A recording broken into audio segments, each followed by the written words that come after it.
warahmatullahi wabarakatuh.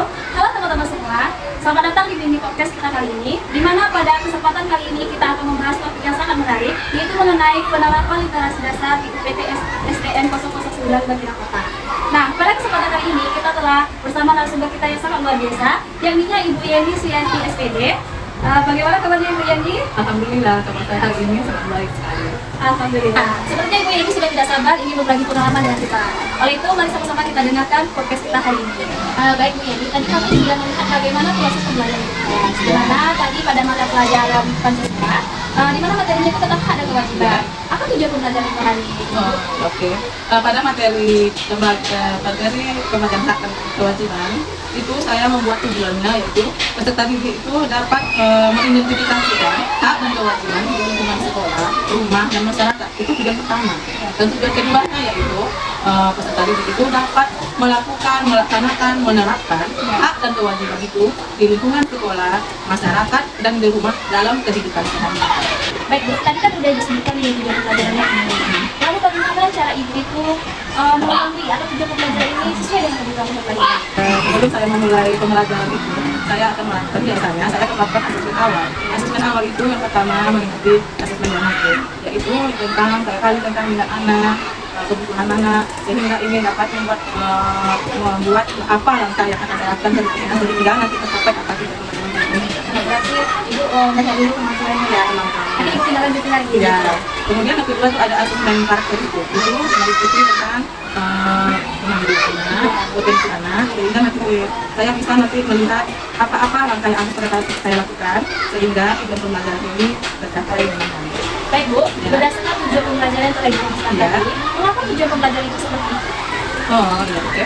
Tujuan pembelajaran itu kan biasanya kita ambil dalam keseluruhan kurikulum, sesuai kayak itu terkait pembelajaran ya kan.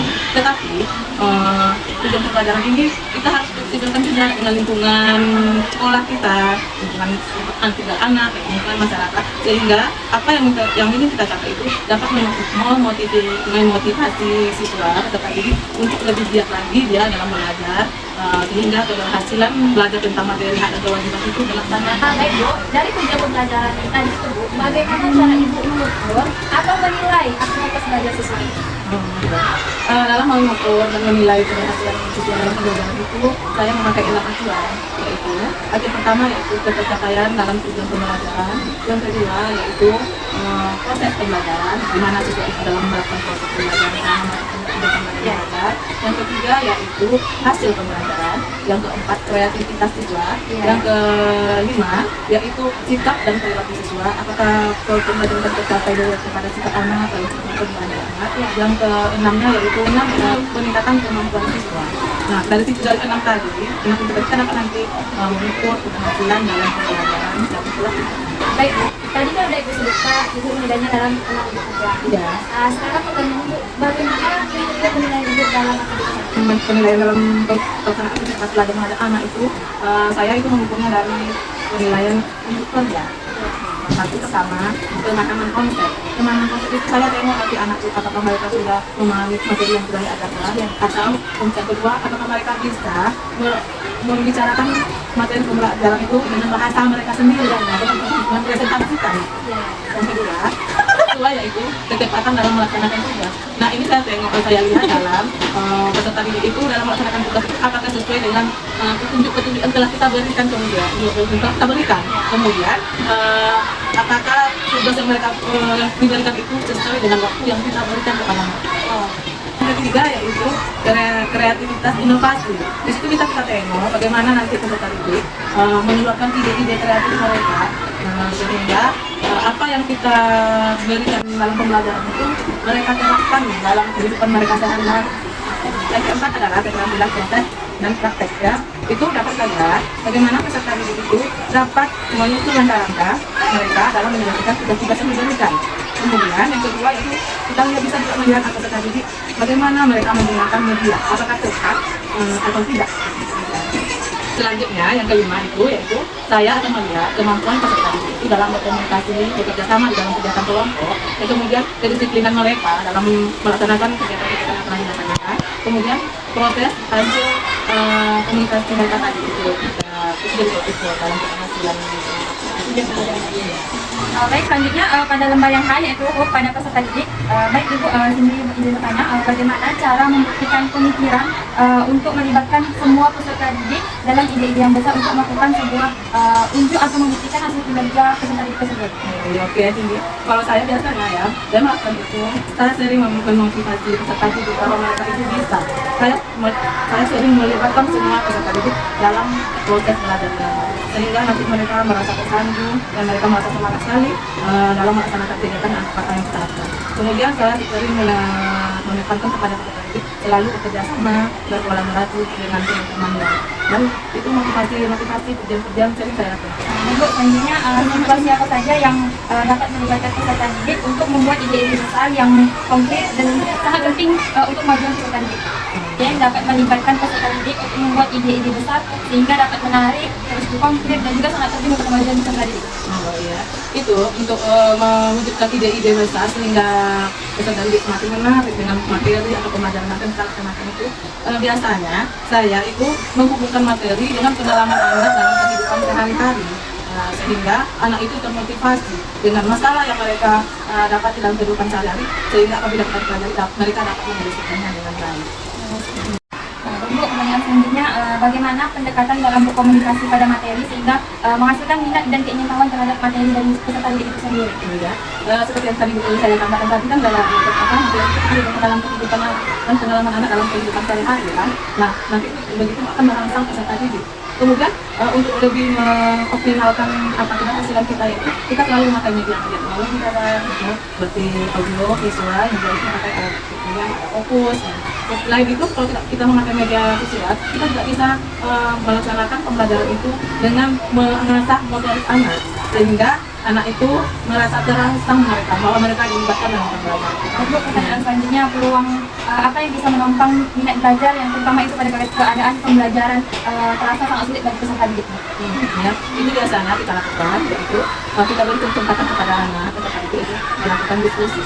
Nah, yang itu kemudian melakukan diskusi dan mereka kolaborasi dengan teman-temannya. Kemudian, di semua yang mereka lakukan itu, walaupun pendapat mereka itu nanti tidak sama, kita beri pujian sehingga mereka merasa dihargai, sehingga pelajaran pelajaran sudah tadi tidak terasa sama mereka. Kemudian kita saya biasanya memberikan yaitu satu pertanyaan yang menggali pengalaman mereka. Jadi mereka timbul semangat lagi untuk mendalami dan akan kita lakukan. Pertanyaan terakhir, ya. Apa saja hambatan yang menimbulkan kecilnya pada pengambilan risiko, kemudian rendahnya imajinasi dan kurangnya keberanian untuk berpendapat pada peserta didik? Itu pengalaman kita itu pada waktu pembelajaran itu rendahnya imajinasi anak itu sebenarnya karena mereka kadang takut diejek teman-temannya, gitu kan. Kemudian takut mereka salah, kemudian takut mereka kena marah. Nah, perasaan takut ini kita sebagai guru kita hilangkan dulu. Kita kita beri kata-kata penyemangat kepada anak bahwa supaya imajinasi mereka itu keluar. Jadi kemudian motivasi tadi yang dijelaskan dari awal itu. Paling intinya kita boleh dulu itu motivasi itu nomor satu. Jangan sekali-kali kita melakukan penekanan kepada anak. Apapun jawaban anak itu, kita beri mereka apresiasi. Ibu, itu mungkin pertanyaan untuk yang bagian pada peserta didik. Kita lanjut ke sesi selanjutnya. Di sini ada terkait eksplorasi. Ya. Untuk pertanyaan yang pertama di sini, Bu, bagaimana sih kira-kira cara seluruh peserta didiknya itu untuk ikut terlibat aktif dalam kegiatan eksplorasi ide-ide kreatif mereka, terus menunjukkan pertanyaan mereka? Itu gimana sih caranya? Itu biasanya saya berusaha melaksanakan kegiatan pembelajaran itu yang menyenangkan. Nah, pembelajaran yang menyenangkan ini biasanya bisa kita dapatkan dengan cara yaitu satu, memberikan pertanyaan-pertanyaan sederhana yang sesuai dengan pengalaman mereka. Misalnya contohnya, mengapa hari itu biru? Apa yang kelemahan tadi ke sekolah gitu, dengan sederhana sehingga mereka semangat menimbulkan rasa ingin tahu mereka kan apa yang akan kita lakukan dalam kegiatan itu. Yang kedua yaitu dengan memberikan video yang sesuai dengan pembelajaran. Ya, kalau kita memakai video, biasanya saya juga melakukan kegiatan-kegiatan yang mengasah motorik mereka. Yang ketiga yaitu biasanya saya melakukan diskusi sederhana. Yang keempat melakukan eksperimen sederhana. Yang kelima yaitu biasanya melakukan permainan keras. Kita ajak anak bermain drama ya, sesuai dengan pembelajaran kita. Yang terakhirnya itu biasanya melakukan peta pikiran. Biasanya dengan melakukan peta pikiran itu nanti anak-anak cepat memahami apa yang nanti kita lakukan. Kalau kayak gitu pembelajarannya jadi asik gitu. Iya, asik jadi anak-anak belajar itu asik. Jadi melibatkan melibatkan semangat anak, kreativitas anak sehingga pembelajaran itu tidak monoton, tidak menjenuh. Oke, kita lanjut ke pertanyaan selanjutnya. Nah, di sini pertanyaannya itu kegiatan belajar apa yang memunculkan kemampuan membaca siswanya.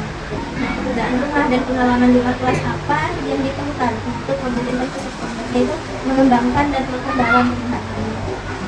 Itu tuh biasanya untuk melihat kemampuan peserta didik, itu biasanya kita adakan kegiatan-kegiatan yang menyenangkan. Contohnya pameran mini ini itu kita ambil dari hasil proyek karya-karya anak. Yang kedua, bisa kita ajak anak itu berdebat tentang isu-isu yang sesuai dengan pengalaman mereka dan sesuai dengan materi pembelajaran. Yang kemudian, yang ketiga, melakukan pertandingan kuis sama anak itu bisa kita lakukan dengan cara cermat, antar teman-teman mereka. Kita buat kelompok-kelompok ya, antar kelompok. Jadi mereka semangat untuk memperdalamkan materi. Kemudian kalau untuk meningkatkan kemampuan di luar kelas itu biasanya kami kalau di sekolah ini mengadakan itu tour kadang ke museum, ke kebun binatang. Nah, sehingga nanti anak-anak itu mendapat pengalaman yang tak terduga selama mereka melaksanakan kegiatan studi. Dalam melaksanakan studi totalitatif, biasanya nanti kita suruh anak itu membuat laporan hasil apa yang mereka lihat selama melaksanakan kegiatan di luar. Nah, laporan tadi nanti dipresentasikan anak di sekolah atau langsung di tempat itu, sehingga anak itu dapat meningkatkan kepercayaan diri mereka, ya kan? Sehingga mereka merasa dihargai, merasa bisa, dan merasa bangga terhadap dirinya. Iya, mereka ya. Jadi nanti dalam kegiatan itu secara tak langsung untuk kerjaan sama mereka antar teman terlaksana dengan baik. Oke, baiklah, di sini kita lanjut itu pada lembar kerja R yang dimana topiknya yaitu pada pikir kembali, kunjungan kembali atau revisi ya Bu. Nah, pertanyaan yang pertama yaitu bagaimana cara Ibu untuk memandu siswa ini untuk kita memberikan mereka memikirkan kembali itu pemahaman mereka tentang ide penting. Itu ya, karena saya melakukan pertama yaitu memberikan pertanyaan pengantar kepada anak. Yang kedua yaitu memberikan kesempatan kepada anak untuk menjawab pertanyaan-pertanyaan tentang ide-ide penting tersebut. Yang ketiga yaitu memberikan kesempatan kepada temannya untuk memberikan pendapat atas jawaban yang telah diberikan temannya tadi. Yang keempatnya, setelah mereka sudah melakukan diskusi tadi itu, saya melakukan penguatan pembenaran atas umpan balik yang saya laksanakan. Baik, pertanyaan yang kedua itu bagaimana produk dan hiburan peserta didik dapat ditingkatkan melalui revisi tersebut berdasarkan penilaian diri dan umpan balik. Biasanya itu nanti setelah ada jawaban dari peserta didik itu, nanti yang kita beri contoh-contoh lagi. Contoh-contoh lagi itu yang sesuai dengan materi dan lebih baik lagi dari jawaban peserta didik. Yang kedua yaitu memberikan masukan-masukan positif, apa yang harus kita perbaiki, apa yang telah kita capai, sehingga peserta didik itu tahu apakah mereka itu sudah berhasil dalam mempelajari konsep-konsep akademik. Pertanyaan yang terakhir nih Bu ya, bagaimana kita dapat mendorong peserta didik tersebut untuk mengevaluasi pembelajaran dan evaluasi hasil kinerja mereka sendiri, bagaimana itu? Itu biasanya kita lakukan yaitu memberikan motivasi terhadap anak dalam melakukan tugas-tugasnya. Yang kedua yaitu melakukan refleksi. Setelah refleksi itu dilakukan selama proses apa yang mereka lakukan selama proses pembelajaran itu. Yang ketiga yaitu melakukan evaluasi diri tentang keberhasilan proses selama mengikuti pembelajaran. Jadi siswa itu diminta untuk evaluasi sendiri ya Bu? Iya, evaluasi diri karena apakah mereka ada kemajuan dan Oke, baiklah, di sini kita lanjut itu pada lembar kerja R yang dimana topiknya yaitu pada pikir kembali, kunjungan kembali atau revisi ya Bu. Nah, pertanyaan yang pertama yaitu bagaimana cara Ibu untuk memandu siswa ini untuk kita memberikan mereka memikirkan kembali itu pemahaman mereka tentang ide-ide penting. Itu ya, biasanya saya melakukan pertama yaitu memberikan pertanyaan pemantik kepada anak. Yang kedua yaitu memberikan kesempatan kepada anak untuk menjawab pertanyaan-pertanyaan tentang ide-ide penting tersebut. Yang ketiga yaitu memberikan kesempatan kepada temannya untuk memberikan pendapat atas jawaban yang telah diberikan temannya tadi. Yang keempatnya, setelah mereka sudah melakukan diskusi tadi itu, saya melakukan penguatan pembenaran atas umpan balik yang telah saya laksanakan tadi. Mulai Kak.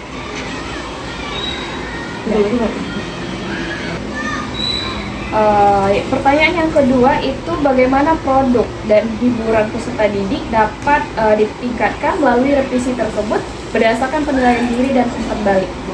Nah, ya. Biasanya itu nanti setelah ada jawaban dari peserta didik itu, nanti kita beri contoh-contoh lain. Contoh-contoh lain itu yang sesuai dengan materi dan lebih baik lagi dari jawaban peserta didik. Yang kedua yaitu memberikan masukan-masukan positif, apa yang harus kita perbaiki, apa yang telah kita capai, sehingga peserta didik itu tahu apakah mereka itu sudah berhasil dalam mempelajari konsep-konsep materi yang juga ya. kita butuh.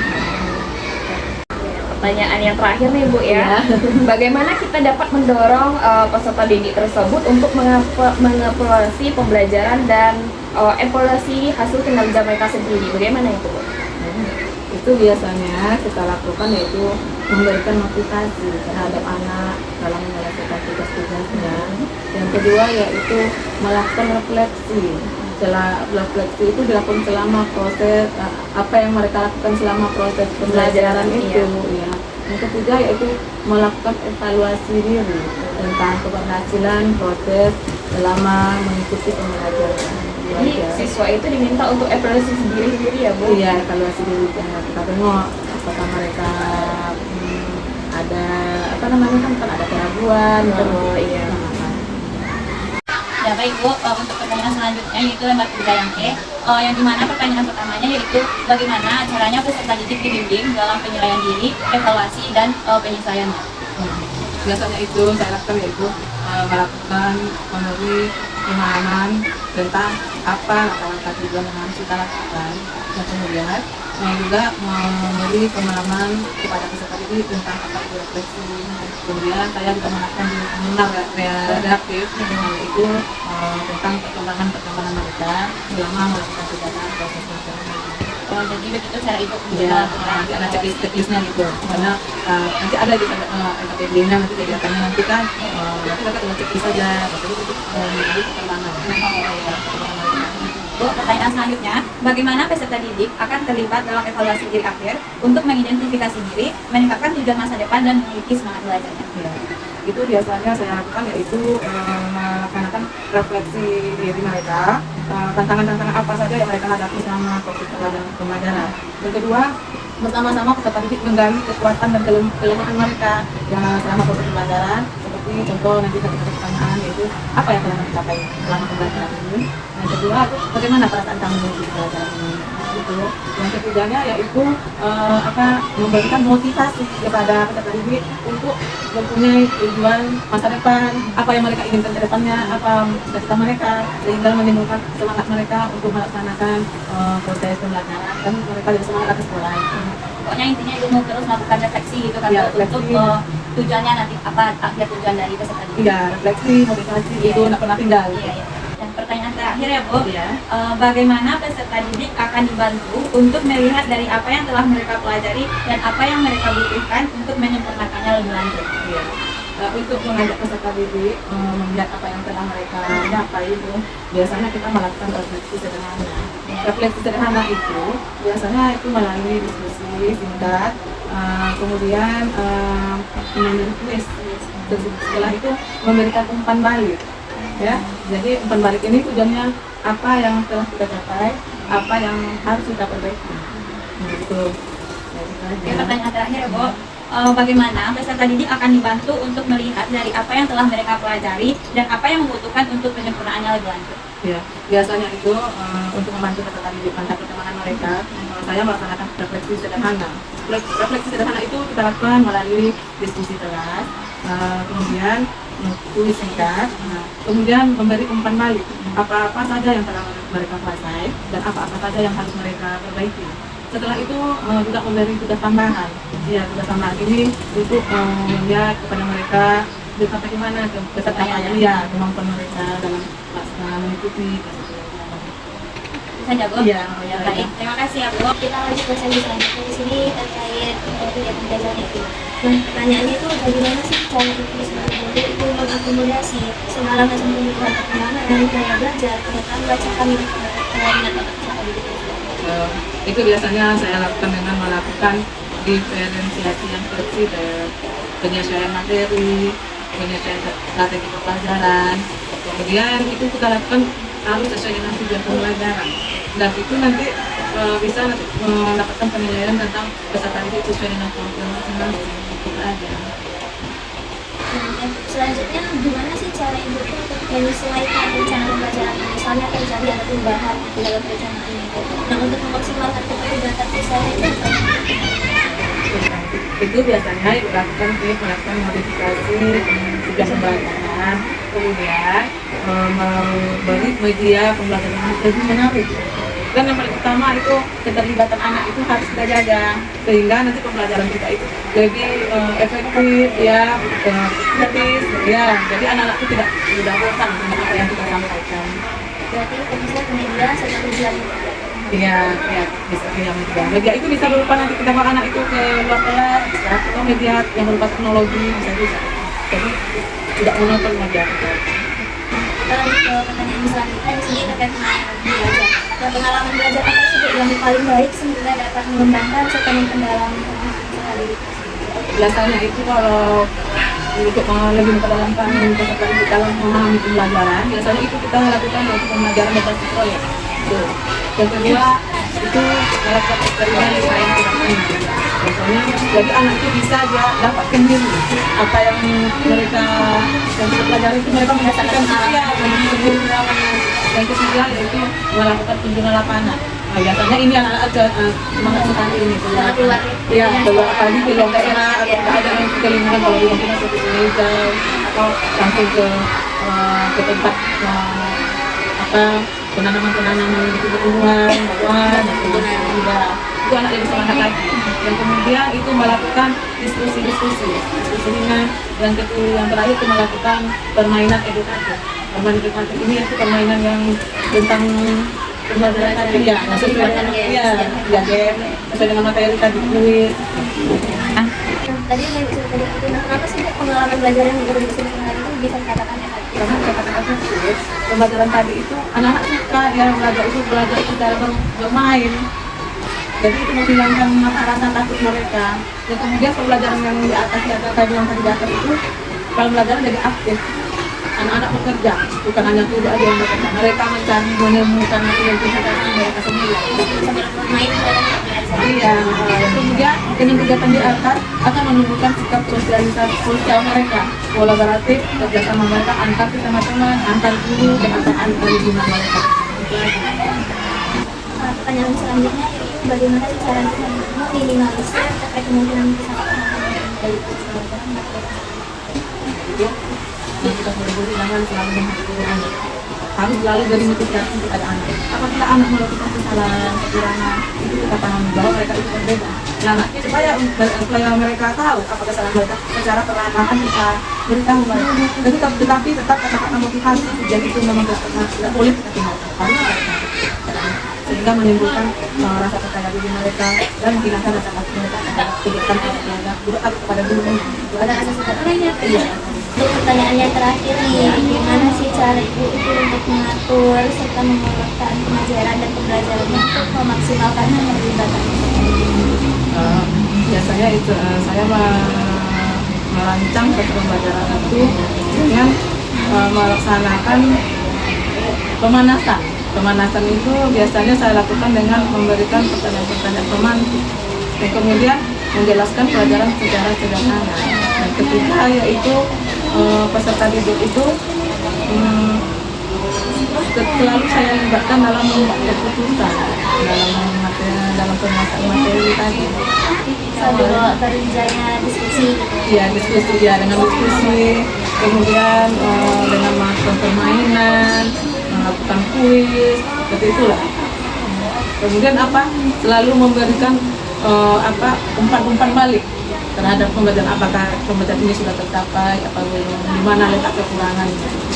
Wah, tidak terasa ya teman-teman, kita telah sampai ke penghujung mini podcast kita pada kesempatan kali ini. Terima kasih kepada Ibu Yeni Suyanti yang telah memberikan ilmu dan pengalaman kepada kita semua. Akhir kata, jangan lupa teman-teman, belajar adalah perjalanan, Bukan tujuan akhir.